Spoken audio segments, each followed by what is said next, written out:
All right, Rabbi, good morning. Good morning. Let us begin. Begin by thanking our sponsor for this morning's shir, to thank our Talmud Torah sponsor for Tafshin Pei Hey 5785, the Tilson Mishpacha, for dedicating all the shiurim and drushos this year in the zechus, besuros, tovos for all of Am Yisroel. We hope that in the merit of our Talmud Torah, in merit Hashem, all of the hostages should come home and our holy soldiers should be successful. B'chol ma'asei yedehem. But with that, let us begin. Today's daf is Samich Beis 62, and we are going to pick up on Samich Beis Amud Aleph 62a. We're going to pick up 2, 4, 5 lines down from the top. So the Gemara says as follows. The Gemara says, Tani Rabbi Zakkai Kamed Rabbi Yochanan. So we'll say, remember again, a very interesting sugya, well, a couple of interesting sugyas that we have in front of us today. So the Gemara says as follows. That camera angle is not right, but okay, it's good enough. Fine. So the Gemara says as follows. So Tani Rabbi Zakkai Kamed Rabbi Yochanan. So Rabbi Zakkai taught the following halacha before Rabbi Yochanan. Listen to this. Zibeach v'kiter v'nisech v'ishtacha v'behelam echad. Okay, so an interesting avodah zarah case. So let's say someone goes ahead and worships an idol. And the way he worships it is zibeach. Zibeach means, again, offered up a carbon, slaughtered a carbon. Kiter, kitores, offered incense. Nisech, wine libations. Hishtachave, and he bowed. Now, he did all of these things behelam echad. So in other words, he did all of these things in one lapse of awareness. Now, we're going to talk about exactly, now that is one doozy of a lapse, right? But again, we'll talk about exactly what that means, a lapse of awareness. Lapse of awareness of what? We'll get into that. But the point over here is that halacha l'maisa, that he's doing all of these things in this one moment. So multiple acts of avodah zarah. Thank you so much. Multiple acts of avodah zarah within one helam. So the Gemara says, "Inu chayiv ela achos." So the halacha is he's only chayiv once. So the chayiv once. So the Gemara. So again, it's important to get the names down over here. So this is Rabbi Zakkai saying over to Rabbi Yochanan. So the halacha is he did all of these things only chayiv once. So Amalei puk tani lebra. This is interesting. So Rabbi Zakkai says to Rabbi Yochanan, and Rabbi Yochanan essentially says to him, get that out of the base medrash, right? In other words, don't even tell me that. Get that statement out of the base medrash.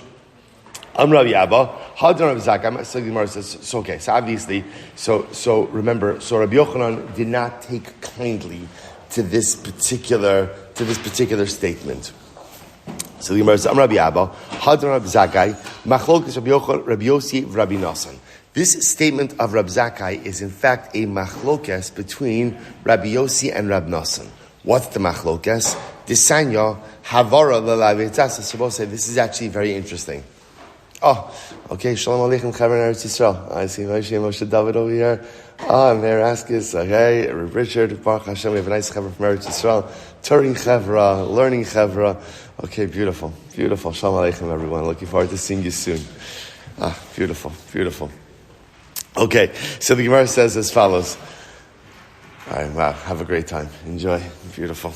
All right, so the Gemara says as follows. So the Gemara wants to suggest that the statement of Rabbi Yochanan is in fact, the statement of Rabbi Zakkai is in fact a machlokes. What's the machlokes? The sanya. So we'll say this is one of the most yesodistic machlokesim we have in Hilchos Shabbos. We've seen it multiple times, and it's kedai to just see it once more. The sanya, havar l'lavitzas. Well, here's what we know. Hilchos Shabbos. Where did we learn on Hilchos Shabbos? Where's Hilchos Shabbos learned from? Where's it learned from? Juxtaposition to the Mishkan. Now remember, interestingly enough, however, the Torah does go out of its way to say, Lo sevaru eish b'chol moshvosechem b'yom HaShabbos. The Torah does say, do not kindle a fire in your home on Matzah Shabbos. On Matzah Shabbos. You can kindle a home in your fire on Matzah Shabbos. Go for that. In other words, do not kindle a fire in your home on Shabbos. So the shaila is like this. A general shaila is, why does the Torah feel the need to single out Havara for Shabbos? In other words, remember, had the Torah remained silent, I would have said that just like fire was part of the process of the Mishkan, so to halacha l'maisa, you can't kindle a fire in your home on Shabbos. Why does the Torah feel the need to single out Havara? So this is a fundamental machlokes. So the Gemara says, Desanya Havara l'lav yatzas Rabbi Yossi. Rabbi Yossi says, Havara was singled out, interestingly enough, to teach you that whereas every other Shabbos transgression is punishable by death, if you go ahead and you kindle a fire, that is quote unquote only punishable by a lav. In other words, that the reason it's singled out is to create diminished liability. That's the understanding of Rabbi Yossi. Rabbi Nassim says, no, l'chalik yatsa. No, Rabbi Nassim says like this. Rabbi Nassim says, l'chalik yatsa means to teach you that there is individual liability for every Shabbos transgression. What does this mean? I'm going to thought like this. Hilchos Shabbos is like one lump of violation, right? One island of violation. And therefore, no matter what you do in Hilchos Shabbos, no matter how many transgressions you go ahead and you engage in, halacha l'maisa, there's only one liability. Kamash Malan, the Torah singles out Havara to teach us that halacha l'maisa, you are chayiv for each and every malacha that one performs. That's the chalik yatzasa. So now, what does that have to do with what we're talking about over here? So the Gemara says, L'man damar Havara l'lav yatzasa. So listen to this. According to the opinion that says that Havara was singled out. That whereas every other Shabbos transgression carries with a death penalty, Havara only carries with it a lav. So he'll say what? Hishtachava nami l'lav yatsa. Now we'll say that interestingly enough, there's a fascinating parallel here between Shabbos and Avodah Zarah. Because on one hand, the Torah tells us you can't worship Avodah Zarah, yet the Torah also singles out prostration, bowing down to Avodah Zarah. So once again, why single out prostration? Why single it out? So the Gemara says, L'mandam Havara l'lav yatzasa. So according to the opinion that says that Havara was singled out in order to make one chayiv for a lav, Hishtachava nami l'lav yatza. So too prostration, right? Prostration, bowing down to an idol, was also singled out to tell you that what? That whereas normally worship of Avodah Zarah carries the death penalty, but prostration, bowing down, is only a lav. Okay, according to the opinion that says no, Havara was singled out in order to create individual liability for each and every malacha. He'll say that what? Hishtachava nami l'chalik yatsa. So prostration was also singled out in order to go ahead and create individuated liability. Now, listen, remember again, why is this important for us? Because how did this whole Gemara start? The whole Gemara started with Rabbi Zakkai giving over a ruling before Rabbi Yochanan.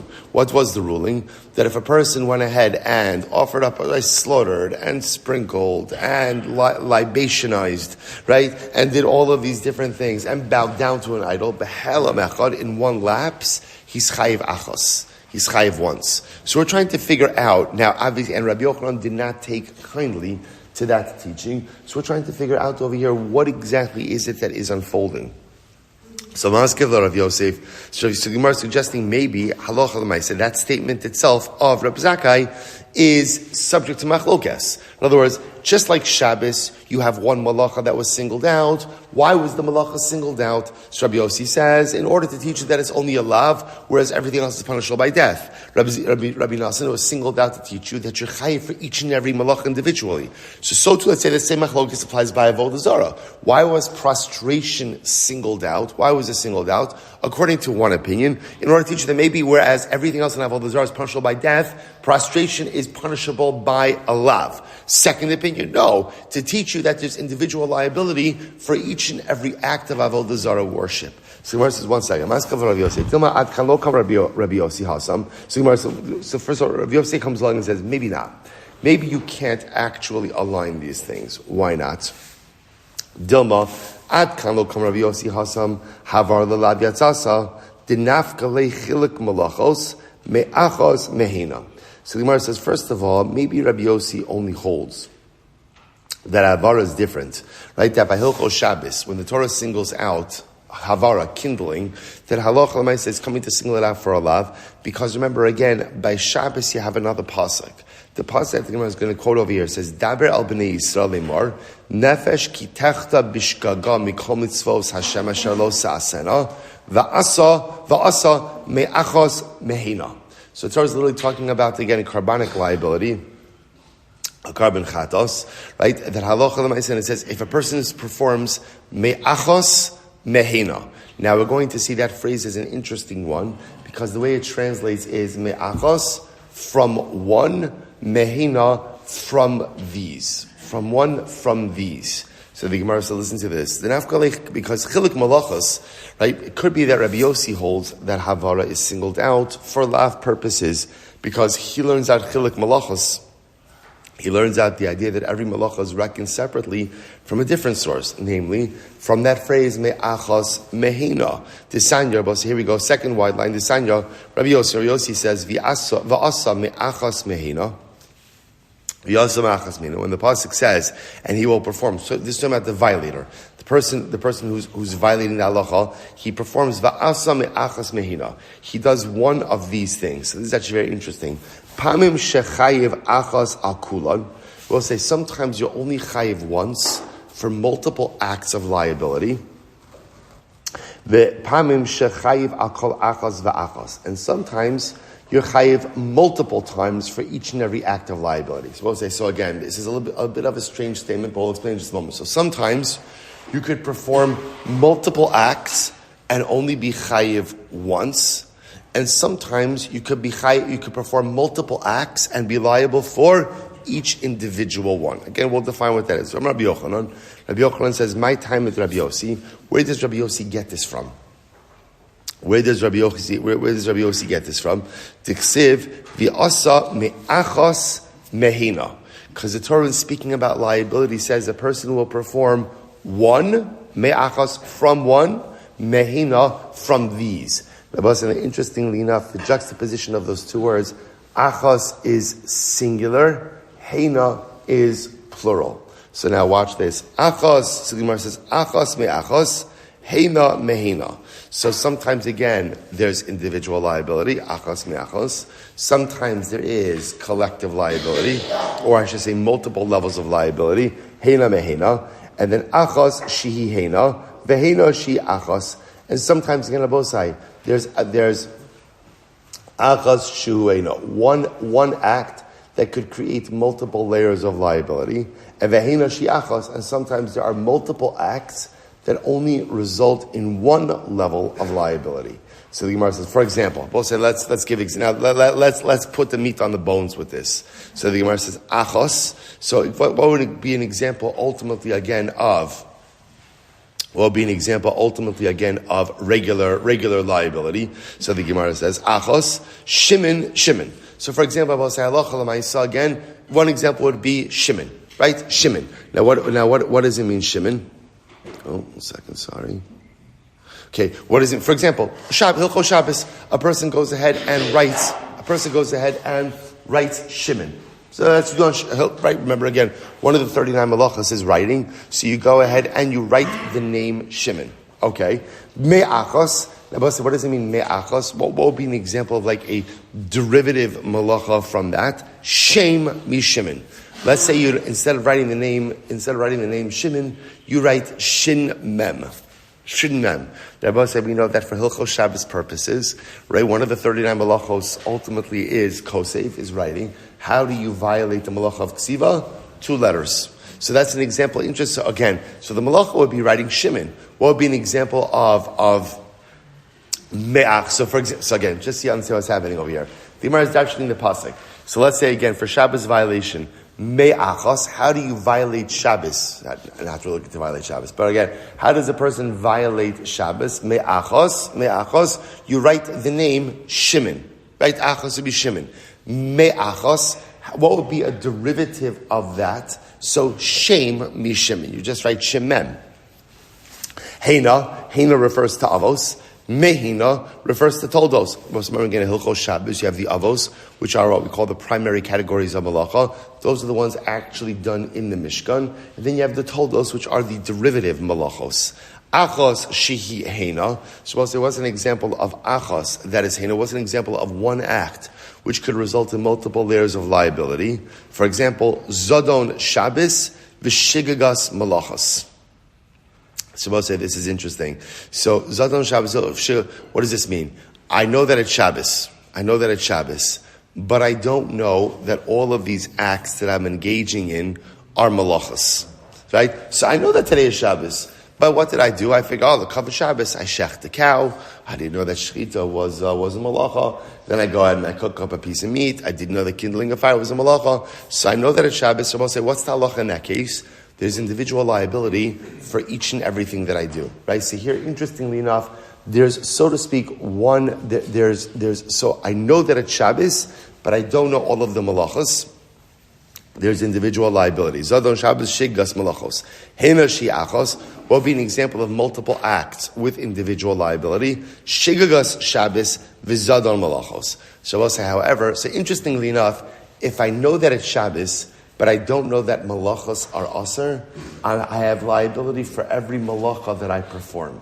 On the other hand, if halacha l'maisa shiggas Shabbos, right, again, that I don't know that it's Shabbos, v'zadon malachos, and ultimately, again, I am intentional about the malachos, so that's hena shi'achos. That would be, again, singular liability. So we'll say, so remember again, that's because you hear the difference over here. When I know that it's Shabbos, then again, it's okay, every malacha that I perform is its own shogeg, and therefore generates its own liability. When I don't even know that it's Shabbos, right, and then I perform all of these malachas, my issue is not with malacha. What's my issue? Shabbos. And therefore, again, interestingly enough, as much as I've done multiple acts, there is singular liability for failure to know that it's Shabbos. Okay, interesting. Aval hacha, so we'll say, so now remember again, we're not learning Hilchos Shabbos. What are we learning? We're learning about the Zara, right? Because remember again, how did this whole thing start? Remember, just to keep in mind our initial conversation. Rab Zakkai came before Rabbi Yochanan. What Rab Zakkai said? If a person performs all of these acts of worship of Avodah Zara, the Ha'elam Hechad, in one lapse, he's only chayiv once. So remember again, we're trying to figure out why that is and what exactly is the case. Avahacha, when it comes to Avodah Zara, kivan avahacha delo nafka le chilik malachos miduch ta'achrisi. So remember again, by Avodah Zara, we don't have another source to teach us that halacha l'maisa, there is liability for each act of worship. The kule alma hishtachava lachalik yatsa. When the Torah singles out hishtachava, prostration is only singled out. Why? In order to create individuated liability. That halacha l'maisa, again, there is liability for each and every act of prostration. If that's the case, the Gemara says, Chilik melachos da'avodas kochavim nami tepok le me'achas mehina. So the Gemara says, 1 second. Why can't you use the same pasuk that we just quoted before for Avodah Zara? Chilik melachos da'avodas kochavim nami. Right, go ahead and learn out chilik melachos. Now we'll say what that means is learn out that each act of Avodah Zara worship, one is going to be liable for that. From Avodas Kochavim, from Avodah Zara, learn it out of Sefer Klei, me'achas mehena. So, for example, I will say, same pasuk, achas mehena. Achas zvicha, me'achas zimenechad. So, for example, what would be achas? What would be a singular act of Avodah Zara worship? Shechting an animal for Avodah Zara. What's me'achas? What would be a derivative act of that? Shechting one siman. Now, what the Gemara is making a suggestion over here. If you remember again, halacha l'maisa, Shchita normally requires the cutting of both simanim, the windpipe and the esophagus. So let's say achas is the actual shchita. Me'achas would be cutting one of the simanim. Siman echad, heina, is avos. Therefore, the primary categories, zibuach, kitor, nisuch, ishtachava. So remember again, primary ways to worship avodah zara. For example, slaughtering, burning incense, like wine libation, prostration, Mehena, which is derivative. What does that refer to? Mehena toldos, shavar makel lefanel. For example, if you broke a stick in front of the Avodah Zarah. I will say, now breaking a stick, what does that mean? Let's say you have a particular type of Avodah Zarah where the way that you worship it is to break a stick. Okay, if that's the way you worship it, then that's the way you worship it. So the Maisa again, even though normally one would not be liable for that form of worship, but if halacha l'maisa, that is how the particular idol is worshipped, then einachinami, there is liability for that. Achos shihena. What's an example of a singular act which can result in multiple layers of liability? For example, zano avodos kochavim v'shigagas avodos. So we'll say that would be an example of, let's say again, I know avodah zara is asr, but I don't know that all of these different things are problematic forms of worship. So, for example, I know that I'm not allowed to worship Avodah Zarah, but I didn't know that I can't bow down to it, offer up a carbon to it, give incense to it. I didn't know all of these things. I committed all of these acts. So I'll say, what's the halacha? There's individual liability for each of those acts. Now, remember again, mindset is everything. Because in this case, I knew Avodah Zarah was asr. What didn't I know? I didn't know like technical, logistical information. Okay? So you're chayiv. It's b'shogeg, obviously. All this is shogeg. I'm chayiv for each and every act. So that would be the case of achos. In other words, there's And then that's achas shihena. So one act, or one situation which results in multiple layers of liability. Next, hena shi achas. So we'll say what would be an example of multiple acts only result in one level of liability. Shigagas avodos kochavim v'zadon avodos. That'd be a case of Osai of where I didn't know that this thing wasn't avodah zarah, right? But I did all of these acts with intentionality. So again, in that case, there's multiple acts, but only one level of liability, because halacha l'maisa, I didn't know that it was an avodah zarah. Okay, so the Gemara says, by the way, Hai shigagas avodas kochavim heichidami. So we'll say this is a great question, and this harkens back to yesterday's daf. The Gemara says, tell me what it means to mistakenly worship avodah zarah.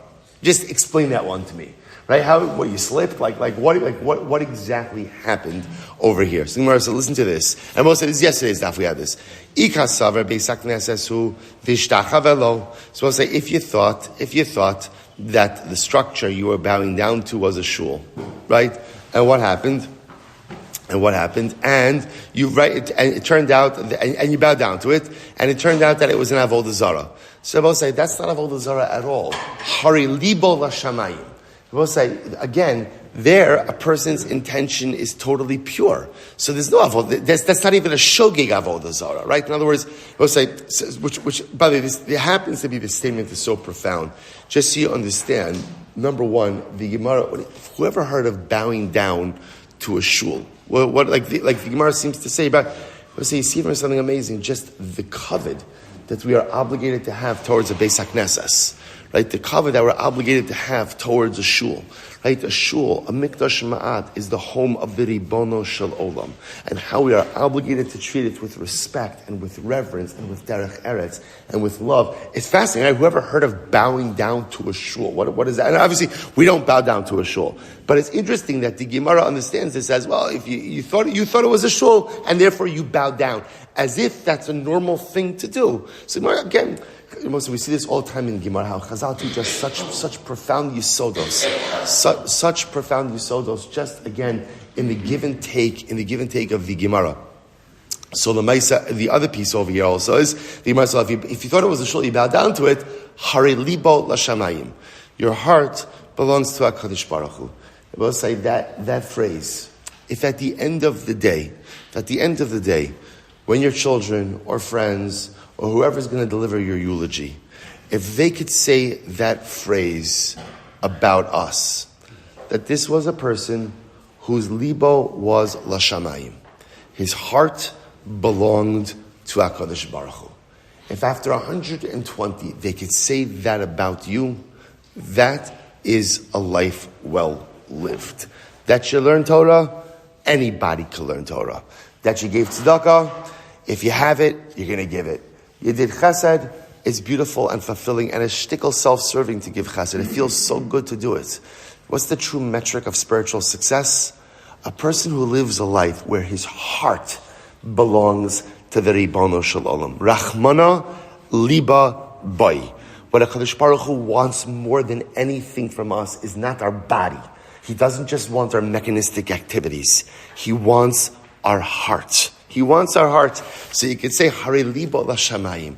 Imagine if HaKadosh Baruch Hu could say that about me, if my family could say that about me after 120. Hari libo, my heart belonged to HaKadosh Baruch Hu. Now, you obviously have to bring the rest of your body along with your heart as well. Right? It doesn't make it, you're not allowed to say the alarm went off in the morning. My heart belongs to HaKadosh Baruch Hu, right? My body is going to belong to the bed, right? But my heart belongs to HaKadosh Baruch Hu. Obviously, you need the body to follow the heart. But I will say, but sometimes, we get so lost in all of the mechanistic details that we forget that as important as the details are not the ends. The details are the means to bring my heart to HaKadosh Baruch Hu. Ella, so what's the case? Ella dechaza andarta v'sagile. What's the case? The case where we saw it yesterday. I saw a statue of the king. What did I do? I bowed down to it. So the Gemara says, "Ikabli alei." If ikabli alei mezu. Well, 1 second. If you bow down to a statue because you thought that it was a god, that's avodah zarah. So what are we talking about over here? Ilo kabli alei. If you did not accept it as a deity, lo klumu. Then ultimately, again, there's nothing to talk about. Ella me'avo me'ira. Rabbi say again, remember again, this was yesterday's daf. Rather, why did I bow down to the statue? Out of fear or love for a person. Nothing to do with the statue. Nothing to do with the statue. Rabbi say, remember again, what was the Gemara's example of yesterday's daf? Yesterday's daf? Haman. This is why, by the way, that, Rabbi say, you ever wonder, the Megillah says, Mordechai lo koreh mishtachave. Mordechai didn't bow down, which tells you everyone else was bowing down, including the Rabbanim, including the Talmidei Chachamim. How were they able to do it? It wasn't Avodah Zarah. It wasn't Avodah Zarah. That was the whole chap. They were doing it ultimately, again, because they were scared of Haman. They were doing it out of respect or reverence to Haman or fear of Haman. It wasn't Avodah Zarah. That's why, again, the Gemara Megillah records that there was such animosity between Mordechai and the other Rabbanim, because the other Rabbanim thought that Mordechai was a rabble-rouser. They thought he was a troublemaker. What are you doing? Just bow down. Everyone else is bowing down. Why do you got to be the guy who doesn't bow down? Right? It's not Avodah Zarah. We're bowing down out of coveting year. This is not theological. This is not theological at all. This is just about playing the game of politics. So the Gemara says as follows. Now 1 second. So according to Abaye, that says that if you bow down to a statue out of Avon Yira, you're chayiv. But Rava says that it's pater. So what is there to say? So the Gemara says, Ella ba'omer mutter. Interestingly enough, rather I will say, what's the case? The case is where a person says it's mutter to worship Avodah Zarah. Omer mutter.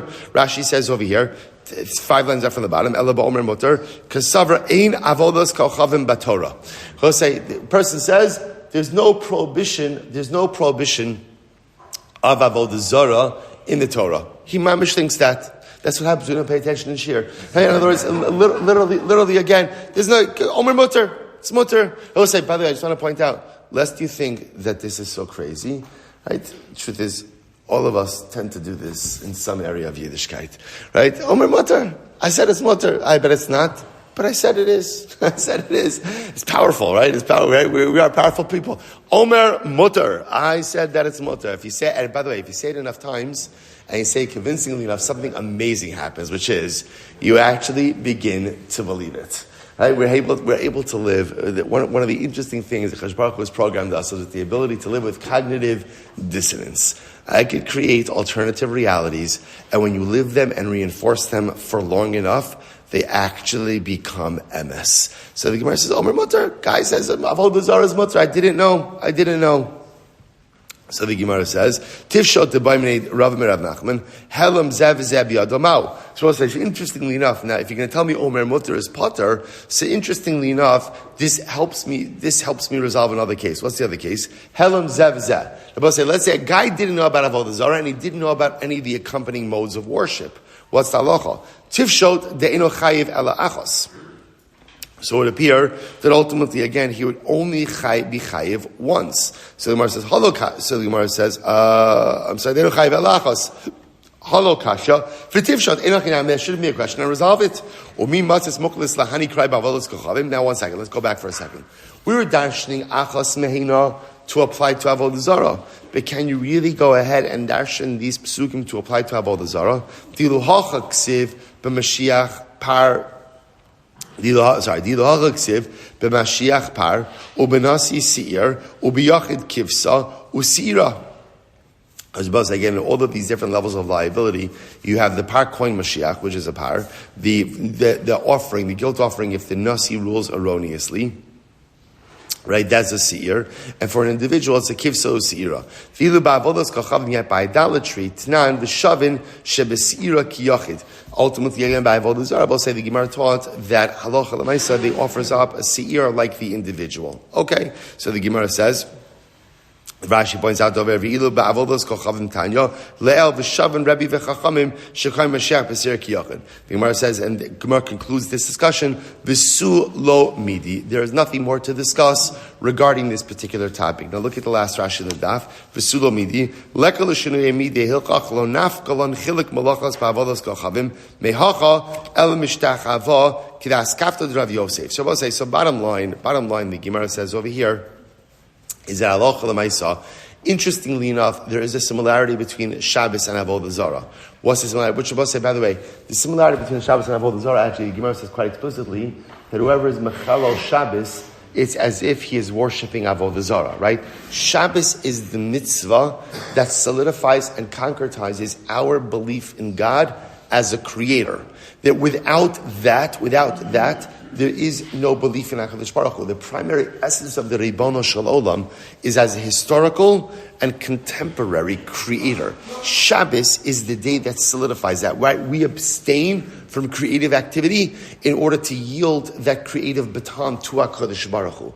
So therefore, again, failure to observe Shabbos is tantamount to worship of Avodah Zarah. The Gemara now takes that comparison a step further, just to teach us, although it's from two different sources, that just like Shabbos, the Torah goes out and singles out kindling in order to show you that there is individual liability for every act of Chol Shabbos, so too the Torah singles out prostration by Avodah Zarah to teach us that there's individual level of liability for every act of worship of Avodah Zarah. Okay, so the Gemara says, Ki Azar of Shmuel bar Yehuda Amar. So we'll say, Amud Beis. Hachi Tana Kameh. Chomer b'Shabbos misham mitzvos, Chomer b'shar mitzvos mi b'Shabbos. So supposed to listen to this. There's a chumrah that Shabbos has over other mitzvos, and there is a chumrah that other mitzvos have over Shabbos. Okay, here we go. Chomer b'Shabbos. What's the chumrah of Shabbos? 3 lines down on 62b. Samapay Zomad Beis. Chomer b'Shabbos. Shabbos also shtayim behelam echad. Chayav achal achas v'achas. So we'll say, okay, so now we'll read it, and then we're going to define our terms in a little bit. In Shabbos, if you committed 2 malachas, behelam echad. Now what does that mean? 2 malachas in 1 lapse. In 1 lapse. Now again, we'll have to discuss exactly what kind of lapse we are talking about over here. What's the lapse? Now, bepashtos, what it sounds like, well, we'll discuss. So, asa shtayim behelam echad, if you went ahead and you did 2 malachas, in 1 lapse of awareness, chayiv akol achas v'achas. You are chayiv for each individual malacha. So again, there's a lapse good. The Gemara says, Masha'in came b'shar mitzvahs. Now that is not true by other mitzvahs. So apparently by other mitzvahs, if a person commits 2 transgressions, let's say in 1 lapse of awareness, you're only going to be chayiv once. Okay, now let's analyze. On the other hand, chomer b'shar mitzvahs. On the other hand, other mitzvahs have liability over Shabbos. How so? Shebeshar mitzvahs. When it comes to other mitzvahs, shagag below miskavein chayiv. This is very interesting. If you accidentally perform a malacha or an avera without kavana, you are going to be chayiv. Masha'in came b'Shabbos. This is not true by Shabbos. Now, this is very interesting. So, I'm going to introduce, we'll just talk about a particular term which we've seen before. What this refers to is misasek. We're going to see when it comes to accidental violation of a malacha, there's 2 different ways that could occur. There's typical shogeg. Now, what's typical shogeg? Typical shogeg is, for example, let's say Hilchos Shabbos. I know that it's Shabbos. I didn't know that turning on a light was asur. For example, right? So I know that it's Shabbos. I'm shogeg. There's another thing called misasek. Misasek means I am involved in a totally different act, actually potentially a permitted act. And as a result of that act, something prohibited occurs. Meaning, whereas if you take a look at the light case, right, I had kavanah to turn on the light, right? What was my mistake? I didn't know you're not allowed to do that on Shabbos. That was my mistake. So again, there was kavanah for the act, but just a lack of awareness for what it is I was doing. Misasek, as we'll see in just a moment, means I didn't have kavanah to do anything wrong. It just happened to be, as a result of what I was doing, something else occurred which was prohibited. So now, we'll come back to it in just a moment. So the Gemara says, we'll go back. Chomer b'shar mitzvos. So there is a chumrah of other mitzvos over Shabbos, and that's what? Shebeshar mitzvos, shagag below miskavein chayiv. Ultimately, again, if you go ahead and you do a shogeg, without kavanah you're chayiv, masha'in came b'Shabbos. By Shabbos, if there's no kavanah for the act, you're not chayiv. Right? So in other words, if you do an act without any level of intention, Shabbos requires intentionality. So by other mitzvahs, if you perform an aveira even without intentionality, you're going to be chayiv. By Shabbos, you're only chayiv with intentionality. So let's analyze this. So the Gemara says, for example, Amar Mar, Chomer, so let's now dissect this. Amar Mar, Chomer b'Shabbos. So what's the Chomer of Shabbos? Shabbos asa shtayim. So remember again, what did we just say? On Shabbos, if you performed 2 malachas, Behel lemechad, in one lapse, then what's talacha? You're chayiv for each and every malacha. Okay, so the Gemara says like this. Hechi dami, what's the case? This is fascinating. Okay, so let's say on Shabbos, maybe you went ahead and you violated, so Shabbos morning, right? You went ahead and you harvested, you harvested and you ground the wheat, right? So those are two different malachas, harvesting and grounding. So let's say you did both of those things. Some people will do anything not to go to shul on time, right? So you go ahead, right? You harvest and you grind up the wheat. So two different malachas. So what will be a comparison, let's say, out of Hilchos Shabbos? What will be a comparison, not Hilchos Shabbos? For example, da'achal chelev v'dam. So let's say, I will say again, the parallel case would be, you ate forbidden fat and blood. Okay? So just like by Shabbos, katsira and techina, two malachas, you're doing those things in one lapse. So too you're eating forbidden fat and blood. Okay, so the Gemara says, Hacha tarti mechayiv. I don't know.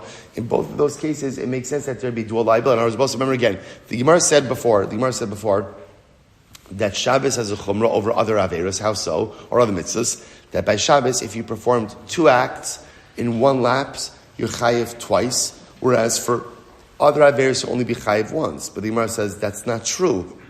By Shabbos, let's say I go and I do ketzira and techina in one lapse. Okay, so the parallel case would be, I eat blood and chaylev in one lapse. So by Shabbos, it should be chayiv twice. But if you eat blood and fat, I both say, what's the halacha? You should also be chayiv twice. So what's going on over here? To which the Gemara says, Ella, listen to this. Gabe shar mitzvahs de'eno chayiv ella achas hechi dami.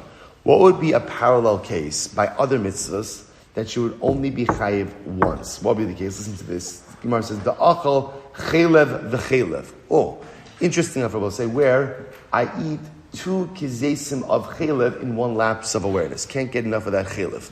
Right? So we'll say, so what happens? I eat two pieces of chelev in one lapse of awareness. So we'll say, so apparently in that case, you'd only be chayiv once. So we'll say, yeah, by Shabbos, if you were to perform two acts of harvesting, right? Harvesting one, and then go back and harvesting two, that there would be dual liability for that. So the Gemara says, I don't understand. That's not true. That's not true. That's not true. By Shabbos also, if you were to do two acts of harvesting, right, in quick repetition of each other, you'd also only be chayiv once. Now,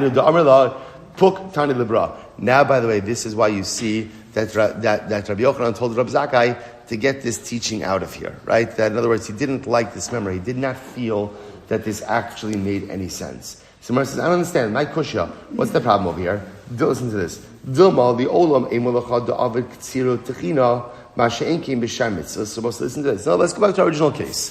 The case in Hilchos Shabbos, where if you perform two acts in one helam, that there's dual liability. What's the case? Like we said before, it's Shabbos morning, I harvest the wheat and I grind it, right? Two malachas. Now again, all of this is in one lapse. But Pashtos, what's the lapse? I didn't know that it's Shabbos. I did not know that it's Shabbos. I didn't know that it's Shabbos. I'm harvesting, I'm grinding, so there's going to be dual liability in this. Okay, so now, what would be the corresponding case? Let's say by another Aveira, where in one lapse, two acts only results in singular liability. What would be that case? Listen to this. Kid Rabbi Ami. Rabbi Ami said, Zibeach v'kiter v'nisech behelam echad eino chayiv ela achas. Oh, okay, here it is. Rabbi Ami says, if you slaughter, right, offer incense, offer libations, you do all of these things for Avodah Zarah, all in one lapse of awareness. What's the halacha? You only chayiv once. So I will say, what do you see from it? Interesting contrast.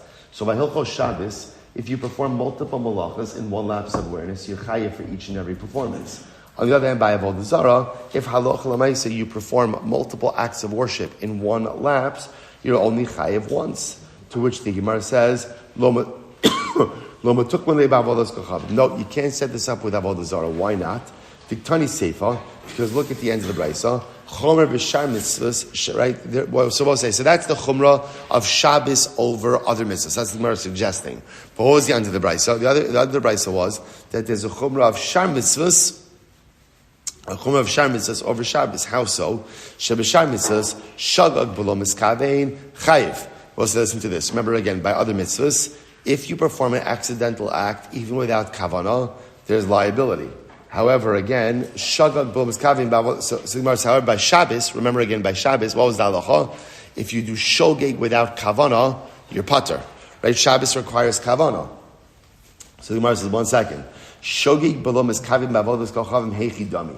So Rabbi say, what is shogeg below kavana? What is that case? What's a case of accidental avodah zarah without kavana? That there be liability for that. Here we go once again. If I bow down to a building and I thought the building was a shul, right? But it turned out that it was really avodah zarah. That's not avodah zarah at all. Why? Harili b'la shamayim. Because as we said before, again, my intentions are pure. My intentions are absolutely pure. Elo dahavi andarta v'sagile. Both says exactly what we said before. Rather, what's the case? The case is where I bow down to a statue. Ik hable ale beloka. Say if I'm bowing down to the statue as a god, mezitu. Then again, that's a mezid. V'ilo kable ale. But if I did not accept it as a god, then lo klumhi. Then I will say it's nothing. Then the mezid it's absolutely nothing. Ella me'ava v'yira.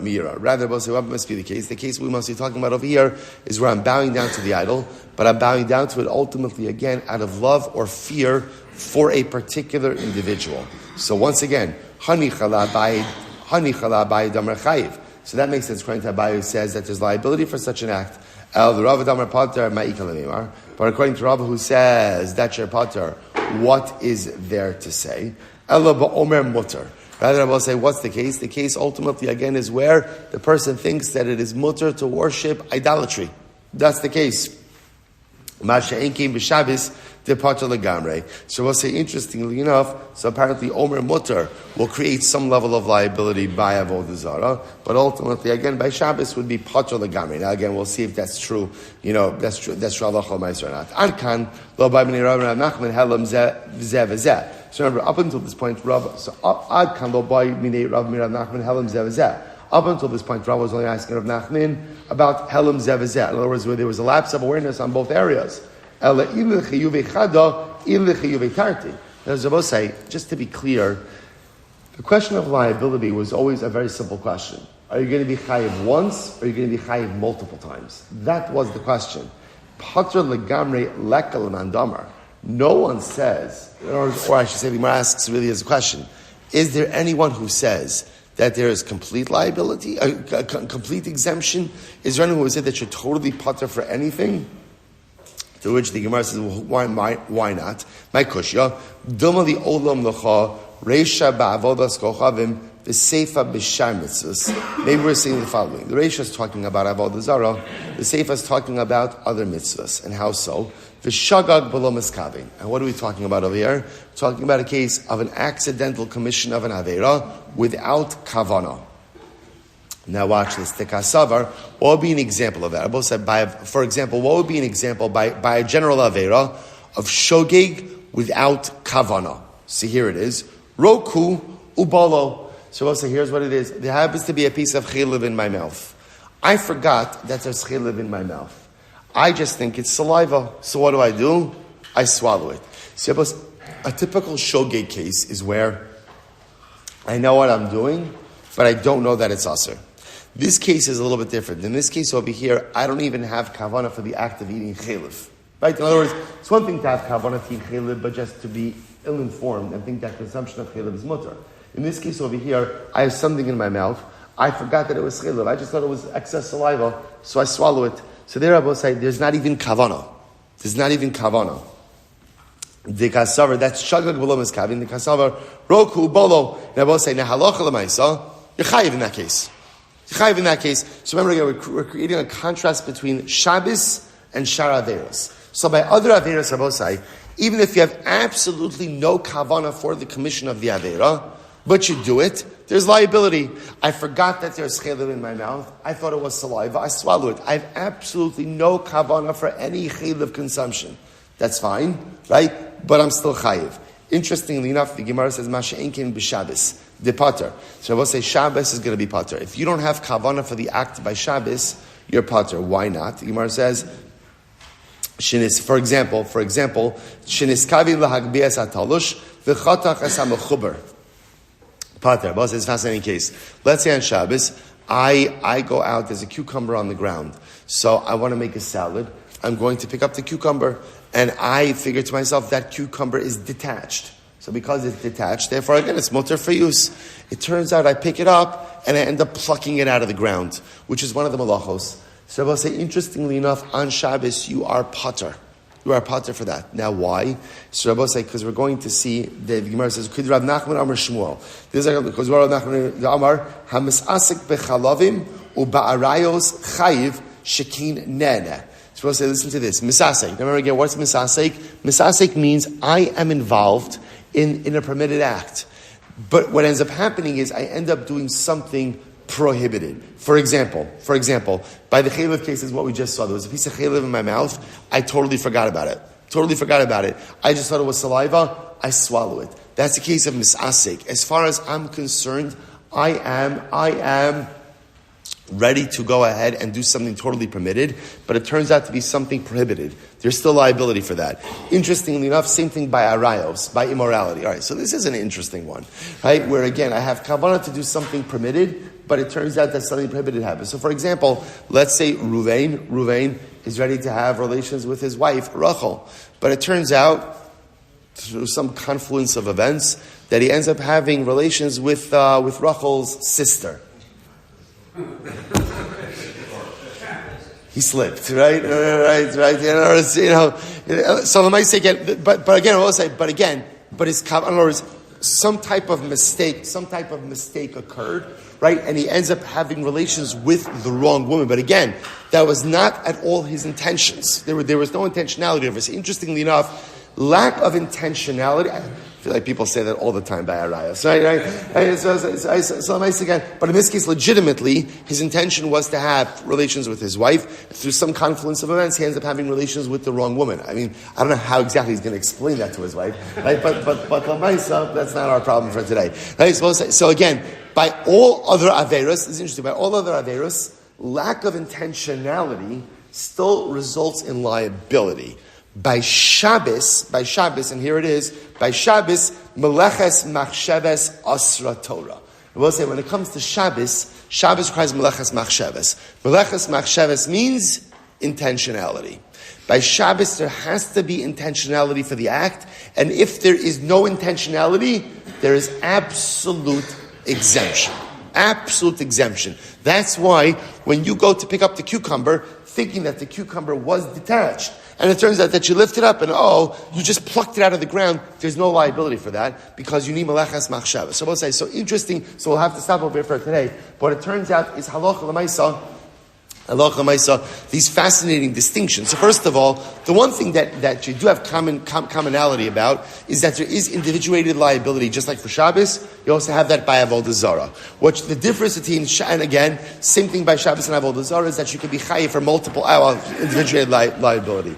An interesting distinction, however, is by all other averos, I will say, even lack of intentionality results in liability. By Shabbos, only with intentionality is their liability. I will say for today. We'll say we are Yarchei Kal is leaving for Eretz Yisrael Eretz Hashem this afternoon. For tonight, flight is tonight, so I'll be there in Eretz Yisrael. But the shir will go on, so we'll be broadcasting the shir back here. I want to thank Avi Fogel, who is going to be taking over our technology logistics over here, while our logistics team is on site in Eretz Yisrael. So the shir is going to be broadcast here every day. Eretz Hashem, obviously not Shabbos, but we'll still keep going strong in Eretz Hashem. Two chavros, one here, one Eretz Halavai. We'll all be zoch and Eretz Hashem to join together for shir in Eretz Yisrael B'Karov.